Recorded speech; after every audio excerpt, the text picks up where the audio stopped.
Assalamualaikum adik-adik. Selamat datang di channel Nisrina Media. Di sini kita akan mendengarkan kisah-kisah Islami yang penuh teladan dan kebaikan. Yuk kita mulai. Ketemu lagi dengan channel Nisrina Media. Kita lanjut di cerita kita di bagian ketiga ya adik-adik. Di Muhammad Teladanku. Nah, kemarin kita bacakan tentang ceritanya orang-orang Badui. Seperti itu ya. Sekarang kita juga masih lanjut di kisahnya orang-orang Arab Badui. Sekarang kita lanjut di materi perampok kejam dan tidak sopan. Nih. Adik-adik tersayang, mencuri dan merampok saat itu adalah hal yang biasa. Hanya sebagian kecil saja orang-orang yang tidak pernah melakukannya. Nih, ada ilustrasi tentang mereka, adik-adik. Nah, jadi pada zaman itu banyak sekali perampokan dan perampokannya tidak hanya merampok, tetapi juga bisa mengambil istri-istri dari suaminya. Seperti itu adik-adik. Perampok pun bukan cuma mengincar harta dan benda, tetapi juga orang yang dirampok. Perampok biasa menjadikan orang-orang yang telah dirampoknya menjadi tawanan dan budak belian. Saat itu, perilaku bangsa Arab amat kejam, sampai melewati batas peri kemanusiaan. Anak-anak perempuannya sendiri mereka bunuh. Ada yang dikubur hidup-hidup di dalam tanah. Ada pula yang ditaruh dalam tong dan diluncurkan dari tempat yang tinggi. Mereka malu jika mempunyai anak perempuan. Kita beruntung ya sekarang kita itu tidak di zaman sebelumnya. Jadi kita bisa hidup bebas dan dirawat oleh orang tua kita dengan kasih sayang. Nah, mereka juga menyiksa binatang. Jika seseorang mati, keluarganya mengikat unta di atas kuburan dan tidak memberinya makan dan minum sampai si unta itu mati. Mereka beranggapan unta itu kelak akan menjadi tunggangan si mati. Musuh yang tertangkap diperlakukan sangat kejam. Mereka biasa mengikat musuh pada seekor kuda dan membiarkan kuda tersebut berlari sehingga orang yang diikat itu mati terseret-seret. Telinga atau hidung musuh yang kalah dijadikan kalung, serta tengkoraknya dijadikan tempat minum arak. Orang jahiliyah juga tidak mengenal sopan santun. Adik-adik tersayang, mereka biasa berkeliling Ka'bah tanpa memakai pakaian. Begitulah kebiasaan orang-orang Arab saat itu. Adik-adik tersayang, mereka adalah bangsa yang maju perdagangannya, pandai membuat perkakas, membuat obat, ahli astronomi, serta mahir bersyair. Namun, mereka juga mempunyai banyak kebiasaan buruk. Nih, ada ilustrasi mereka memakan bangkai binatang. Dalam urusan makan dan minum pun tidak ada yang dilarang. Tidak ada yang tidak dilarang maksudnya ya. Segala macam binatang boleh dimakan. Binatang yang sudah mati pun disayat dagingnya, dibakar dan dimakan. Mereka juga suka meminum darah binatang dan memakan darah yang dibekukan. Seperti itu ya adik-adik tersayang. Jadi kehidupan mereka itu sebetulnya dari segi perdagangan itu sangat maju. Tapi dari segi akhlak mereka sangat mundur sekali dan sangat jahiliyah. Seperti itu. Yuk kita lanjutkan ke halaman berikutnya. Nah ini adalah Muthalib. Siapa ya Muthalib ini? Yuk Muthalib. Adik-adik tersayang, suatu hari Hashim pergi berdagang menuju Syam. Ketika melewati Yasrib, yang kemudian disebut Madinah, Hashim melihat seorang wanita baik-baik dan terpandang. Siapakah wanita itu? Tanya Hashim kepada orang-orang Yasrib. Dia adalah Salma binti Amr. Apakah dia telah bersuami? Suaminya telah tiada. Kini dia seorang janda. Mendengar itu, Hashim melamar Salma, dan Salma pun menerimanya. Mereka lalu menikah. Hashim tinggal di Yasrib beberapa lama ketika Salma mengandung. Hashim melanjutkan perniagaannya. Namun, itulah kali terakhir Salma melihat suaminya karena Hashim tidak pernah kembali lagi. Dia meninggal dunia di Palestina. Nah, ini adalah sedikit ilustrasi bagaimana pertemuan Hashim dengan Salma. Salma melahirkan seorang anak laki-laki yang kemudian diberi nama Syaibah. Sementara itu, sepeninggal Hashim, kedudukannya sebagai pemuka masyarakat Mekah dipegang oleh adik Hashim yang bernama Al-Muthalib. Al-Muthalib juga seorang laki-laki terbandang yang dicintai penduduk Mekah. Orang-orang Quraisy menjulukinya dengan sebutan Al-Fayyad, yang berarti sang dermawan.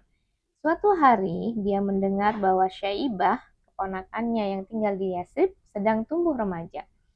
Aku harus menemuinya, pikir Al-Muthalib. Dia adalah anak kakakku. Dulu ayahnya adalah pemuka Mekah. Maka dia harus pulang untuk melanjutkan kekuasaan ayahnya menggantikan aku. Ketika Al-Muthalib bertemu Syaibah di Yasrib, dia tersentak. Anak ini benar-benar mirip Hashim. Mari nak, ikut paman ke Mekah, peluk Al-Muthalib. Tetapi jika ibu tidak mengizinkan pergi, aku akan tetap tinggal di sini, jawab Syaibah.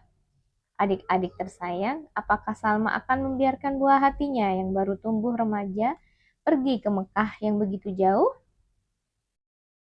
Ya, Syaibah. Siapa Syaibah? Ini dia.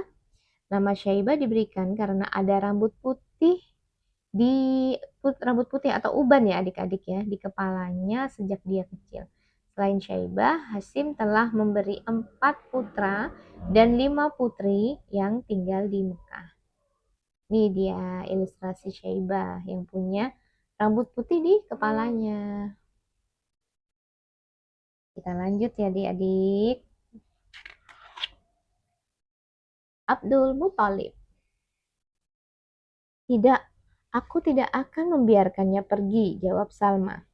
Dia buah hatiku satu-satunya. Wajahnya lah yang senantiasa mengingatkan aku akan wajah ayahnya. Aku juga menyayangi Hashim, jawab Al-Muthalib. Bukan cuma aku, tetapi penduduk kota Mekah juga menyayanginya. Mereka akan senang sekali menyambut kedatangan putra Hashim. Begitu melihat wajah anak ini, rasa sayangku timbul kepadanya. Seolah-olah aku melihat Hashim hidup kembali dan berdiri di hadapanku. Izinkan aku membawanya pergi. Sesungguhnya Mekah adalah kerajaan ayahnya, dan Mekah adalah tanah suci yang dicintai oleh seluruh bangsa Arab. Tidakkah pantas putramu pergi ke sana dan melanjutkan pemerintahan ayahnya? Tuh ya. Jadi Syaibah itu adalah putra Hashim. Nah, ini sedang dirayu untuk diajak ke Mekah seperti itu. Salma memandang Syaibah dengan mata berkaca-kaca. Hatinya ingin agar putra satu-satunya itu tetap tinggal di sisinya. Namun dia tahu masa depan Syaibah bukan di Yasrib, melainkan di Mekah. Akhirnya dia pun mengangguk. Baiklah, kuizinkan dia pergi. Dengan amat gembira, Al-Muthalib mengajak keponakannya itu pulang. Syaibah duduk membonceng unta di belakang pamannya. Ketika mereka tiba di Mekah, orang-orang menyangka bahwa anak yang duduk di belakang Al-Muthalib adalah budaknya. Abdul Muthalib, budak Al-Muthalib. Abdul Muthalib. Jadi dipikir Syaibah ini adalah budak dari Muthalib seperti itu. Jadi dipanggillah sebagai Abdul Muthalib. Nah, Abdul Muthalib itu artinya budak Al-Muthalib seperti itu. Terus kata pamannya, celaka kalian, dia bukan budakku. Dia anak saudaraku Hashim. Namun adik-adik tersayang, orang-orang sudah terlanjur menyebutnya demikian. Sehingga akhirnya nama Syaibah itu terlupakan.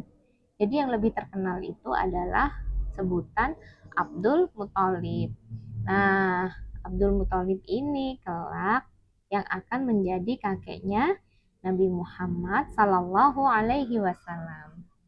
Setelah tumbuh dewasa, Abdul Muthalib pun menjadi seorang pemuda Mekah sebagaimana Hashim, bapaknya. Adik tersayang, pada zaman pemerintahannya, Abdul Muthalib melakukan sebuah perbuatan yang akan dikenang sepanjang zaman. Nah, perbuatan apakah itu? Kalian masih ingatkah yang kemarin kakak ceritakan sedikit di depan? Nah, yuk kita sama-sama untuk membaca bersama. Ini ada harta Abdul Muthalib. Setelah Hashim meninggal, hartanya dikuasai oleh Naufal, adiknya yang terkecil. Ketika dewasa, Abdul Muthalib hendak meminta harta ayahnya. Tetapi Naufal menolak. Abdul Muthalib pun meminta bantuan kerabat ibunya yang tinggal di Yasrib. Orang-orang Yasrib mengirimkan 80 pasukan berkuda. Naufal pun ketakutan dan menyerahkan harta Hashim kepada Abdul Muthalib. Seperti itu ya.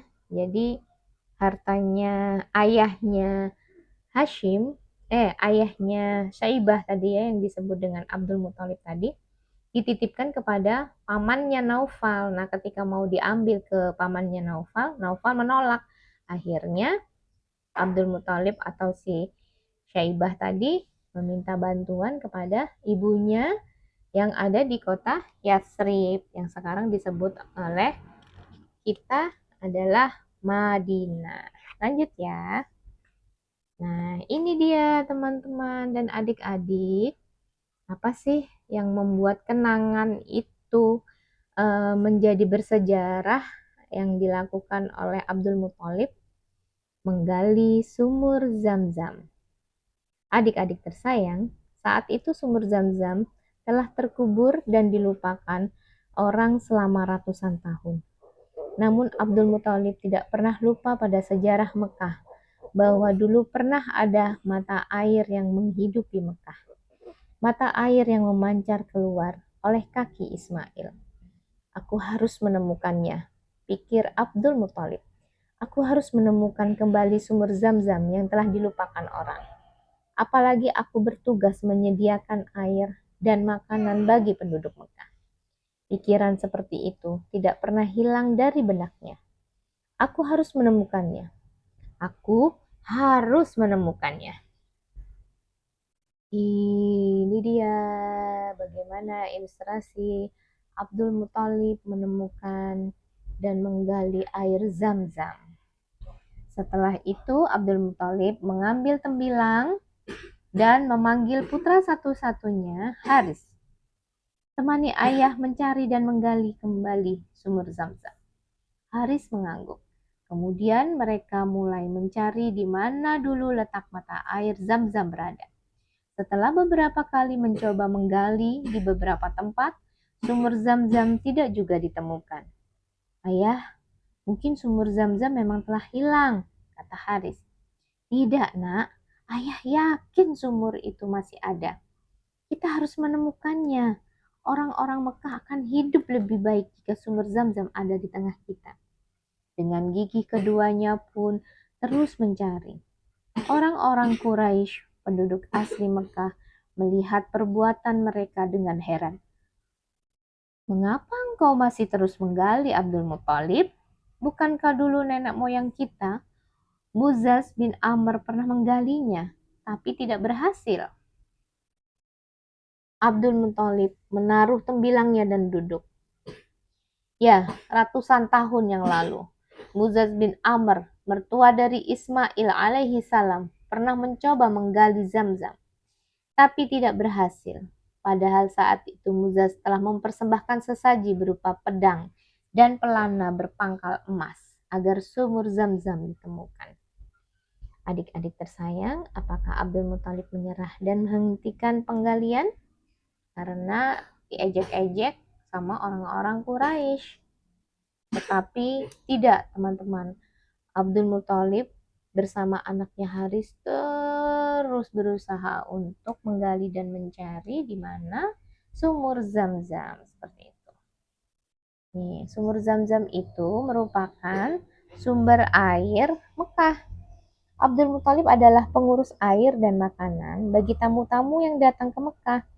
Setelah ratusan tahun sumur Zam-Zam tertimbun, air harus didatangkan dari beberapa sumur yang terpencar-pencar di sekitar Mekah.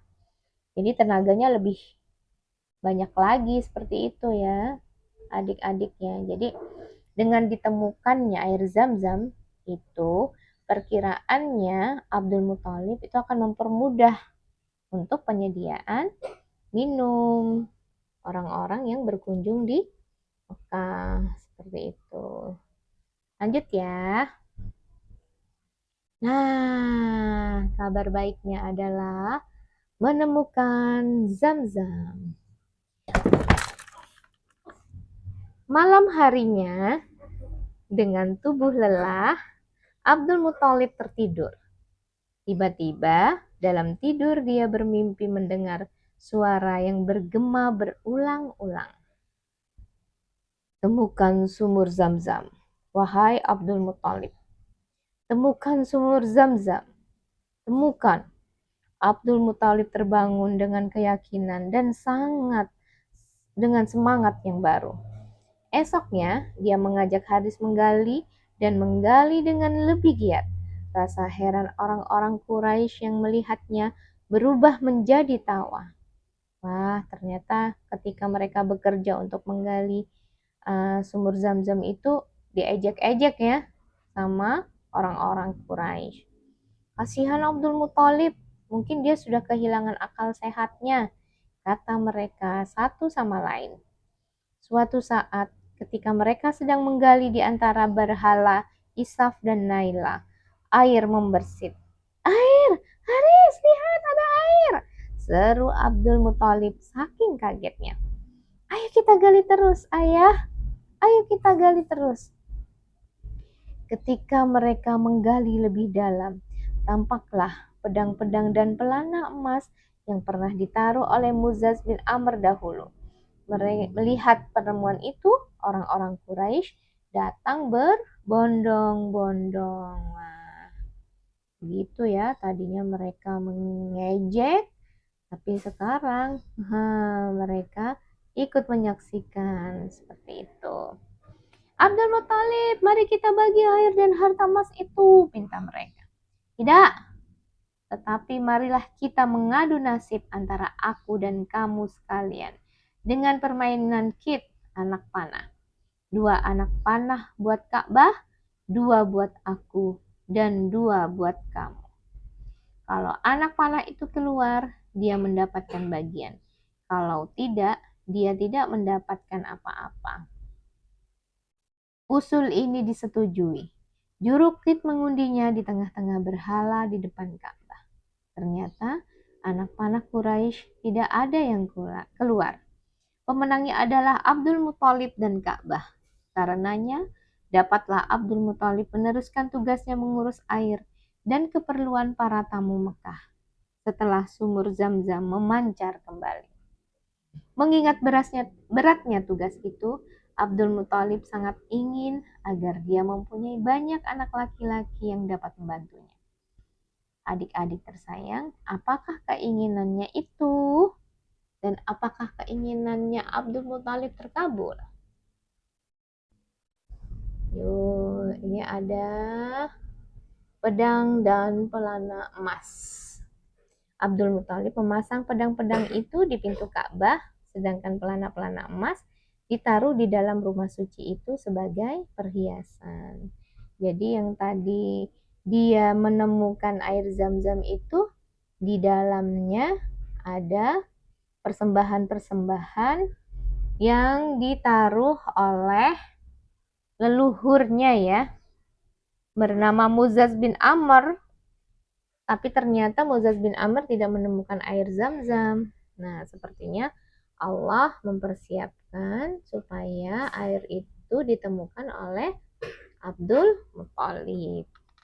Kita lanjutkan ya adik-adik. Nah, ini kira-kira ilustrasi apa ya?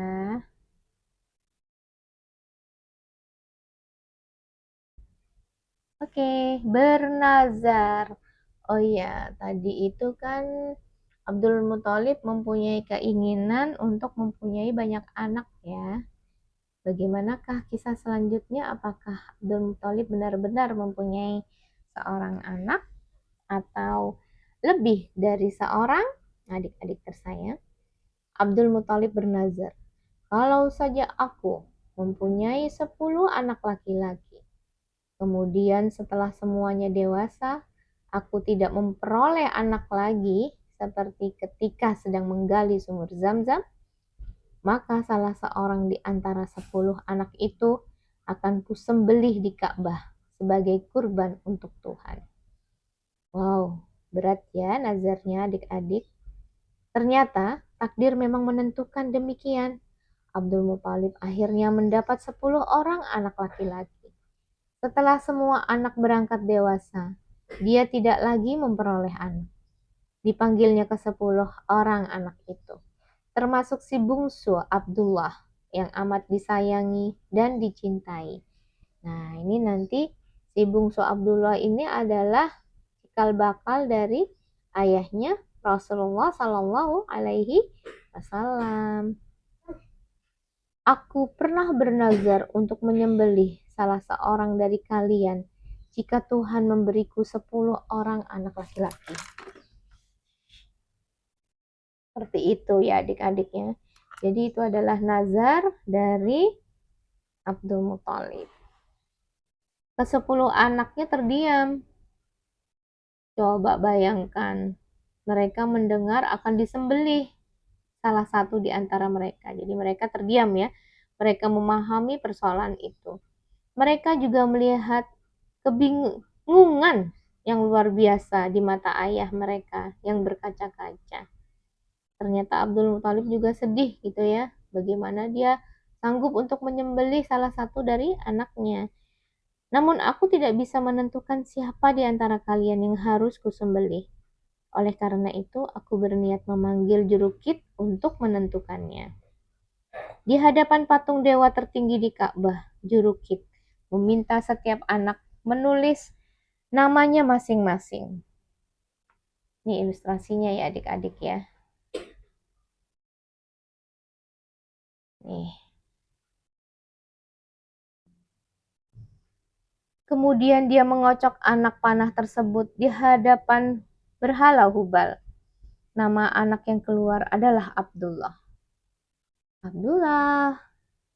Melihat itu, serentak orang-orang Quraisy datang dan melarangnya melakukan perbuatan itu. Batalkan keinginanmu, Abdul Muthalib. Mohon ampunlah kepada Hubal, supaya kamu bisa membatalkan nazarmu. Adik-adik tersayang, kenapa disuruh minta ampun kepada Hubal ya? Ya karena itu mereka adalah penyembah berhala orang-orang itu ya. Sanggupkah Abdul Muthalib menyembelih anak kesayangannya? Apalagi tidak ada yang menyetujui niatnya. Jadi ketika Abdul Muthalib itu namanya yang keluar, tidak ada seorang pun yang setuju kalau Abdul Muthalib menyembelih si Abdullah. Nazar itu apa sih? Nah, nazar adalah niat seseorang untuk melakukan suatu amal ibadah jika keinginannya tercapai. Misalnya, seorang anak bernazar akan melakukan saum jika dia lulus dengan baik. Setelah keinginannya terkabul, dia pun harus melakukan saum karena nazar ditujukan kepada Allah. Nazar tidak berlaku dalam perbuatan dosa. Yuk, kita lanjut.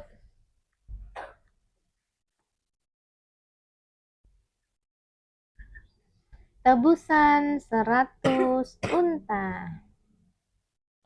Wah, ada apakah dengan tebusan 100 unta ini?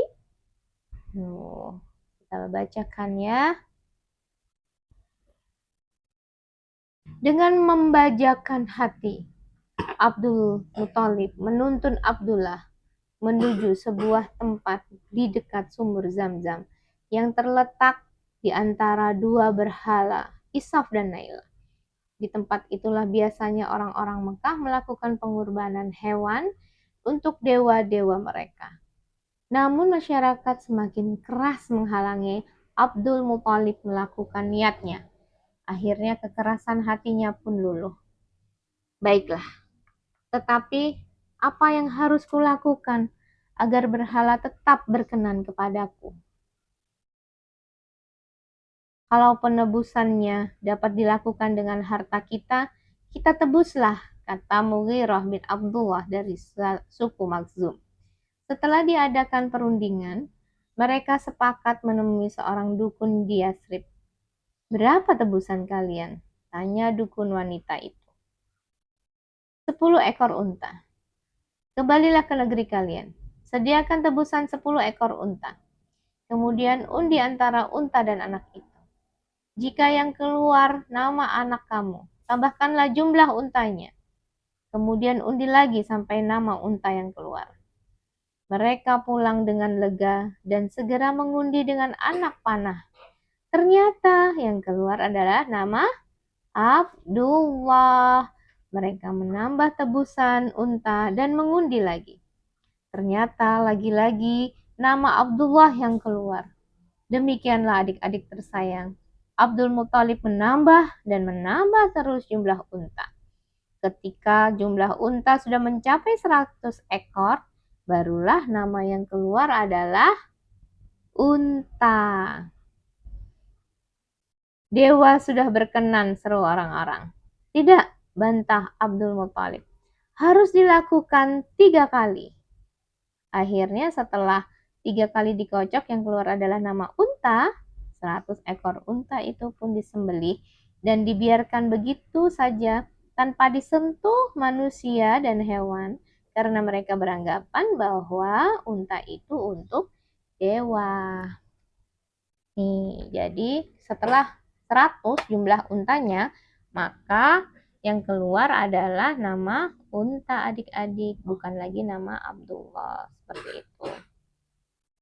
Keturunan 2 orang yang disembelih. Diriwayatkan dari Rasulullah Shallallahu Alaihi Wasallam bahwa beliau bersabda, "Aku adalah anak 2 orang yang disembelih." Yang dimaksud oleh beliau adalah Nabi Ismail alaihissalam nenek moyangnya dan Abdullah ayahnya. Adik-adik tersayang masih ingat kan kalau yang bertempat tinggal di Mekah itu adalah Nabi Ismail. Nabi Ismail sebelumnya itu juga sempat mau dikurbankan oleh ayahnya. Siapa ayahnya?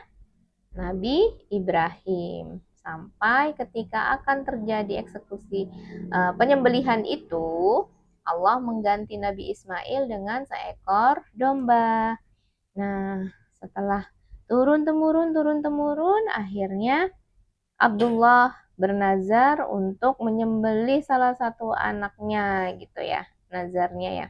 Dan keluarlah nama Abdullah. Abdullah itu adalah bakalan jadi ayahnya Nabi Muhammad SAW. Dan Abdullah digantikan oleh 100 ekor unta. Yuk kita lanjut lagi. Si penguasa Yaman. Adik-adik tersayang, saat Abdul Muthalib memimpin Mekah, ada sebuah peristiwa dahsyat. Kejadian ini bermula dari Yaman, sebuah negeri yang terletak jauh sebelah selatan Mekah. Saat itu, Yaman diperintah oleh seorang penguasa bernama Abraha al-Ashram. Aku tidak habis pikir, mengapa setiap tahun seluruh bangsa Arab datang ke tanah Mekah? Seru Abraha kepada menterinya. Tuh. Jadi kita lihat ilustrasinya nih, si Abraha berbicara dan ngomel-ngomel kepada menterinya, adik-adik. Paduka tahu Di sana ada sebuah bangunan bernama Ka'bah. Bangunan tua itu begitu disucikan oleh penduduk Jazirah Arab sehingga mereka tidak dapat berpaling darinya. Kesanalah mereka pergi beribadah, menyembah para dewa sepanjang tahun. Jawab salah seorang menteri. Apa istimewanya bangunan tua yang terbuat dari batu besar itu? Aku ingin negeri kita, Yaman, mempunyai sebuah rumah suci juga. Sebuah rumah suci yang akan dikunjungi seluruh orang dari penjuru jazirah. Sebuah rumah suci yang akan membuat bangunan tua di Mekah itu menjadi tidak berarti lagi dan dilupakan orang. Dia mau bikin tandingan ya, tandingannya Ka'bah. Karena dia ngiri sama orang-orang yang ada di Jazirah Arab itu. Kenapa sih kok datang berbondong-bondong setiap tahunnya untuk ke Mekah, ke Ka'bah seperti itu ya. Namun apa mungkin kita bisa membuat rumah suci baru yang bisa menandingi Ka'bah? Mengapa tidak? Buat sebuah gereja yang sangat indah, hiasi dengan perlengkapan yang sangat mewah yang kita miliki. Gerbang emas, jendela perak, lantai pualam yang berkilau, semuanya. Kerahkan seluruh ahli bangunan. Aku ingin gereja itu selesai dalam waktu singkat. Wow. Tidak lama kemudian, berdirilah sebuah gereja seindah yang diinginkan Abraha, sang penguasa Yaman itu. Mengunjunginya dengan rasa puas. Lihat, tidak lama lagi. Seluruh orang Arab akan datang ke sini, katanya kepada bawahannya. Bahkan orang-orang Mekah akan melupakan rumah tua mereka begitu melihat bangunan seindah ini. Benarkah demikian adik-adik? Bendungan Ma'rib. Penduduk asli Yaman adalah kaum Saba. Sebelum datangnya Islam, negeri Yaman telah terkenal dengan kemajuan teknologi bangunannya.